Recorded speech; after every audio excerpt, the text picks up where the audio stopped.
നമ്മുടെ സെക്കൻഡ് ബ്രൈഡിനെ കാണണ്ടേ? ഇപ്പോൾ സ്കിൻ ടോൺ അനുസരിച്ച് മതി. പിന്നെ നല്ല അത്യാവശ്യം ഗ്ലോ മതി. പിന്നെ കണ്ണ് നന്നായി ഹൈലൈറ്റ് ചെയ്ത് കണ്ണ് അടിപൊളിയാക്കാൻ പറഞ്ഞപ്പോ ഞാൻ ആക്കണ്ടേ? അപ്പൊ നമ്മൾ വാല കിട്ടിയത് കണ്ണ് എഴുതി കേട്ടോ. എല്ലാം എനിക്ക് ലക്കായിട്ടാണ് കിട്ടിയത്.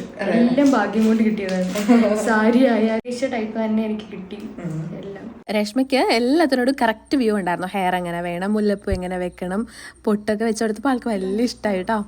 ഈ സാരി പോലും ആൾക്ക് നല്ല സ്യൂട്ടായിരുന്നു. ഓർണമെന്റ്സ് ആളുടെ സെലക്ഷൻ ആയിരുന്നു കേട്ടോ. ഇഷ്ടപ്പെട്ടോടാ? സുന്ദരിയായി. സുന്ദരിയായോ? രശ്മി ശരിക്കും ഈ പൊട്ടൊക്കെ തൊട്ട ഒരു രാജകുമാരി പോലെ ഉണ്ടായിരുന്നു കേട്ടോ. മറ്റേ കണ്ണ് എഴുതിട്ട് കൊച്ചാക്കുന്ന എങ്ങനെ? എനിക്ക് ഭയങ്കര ഇഷ്ടമാടാ ഈ കളറ്. ഇയാൾക്ക് നല്ല സ്യൂട്ട് ഉണ്ട്. പോയി കല്യാണം കഴിച്ചിട്ട് വാ. അതെ, പോയി കല്യാണം കഴിച്ചിട്ട് വാ. രശ്മിയുടെ ഈ ലുക്ക് എനിക്ക് ഭയങ്കര ഫേവറേറ്റ് ആയിരുന്നു കേട്ടോ. നിങ്ങൾക്ക് ഇത് ഇഷ്ടമായോ എന്നുള്ളത് എന്തായാലും കമന്റ് ചെയ്യണേ.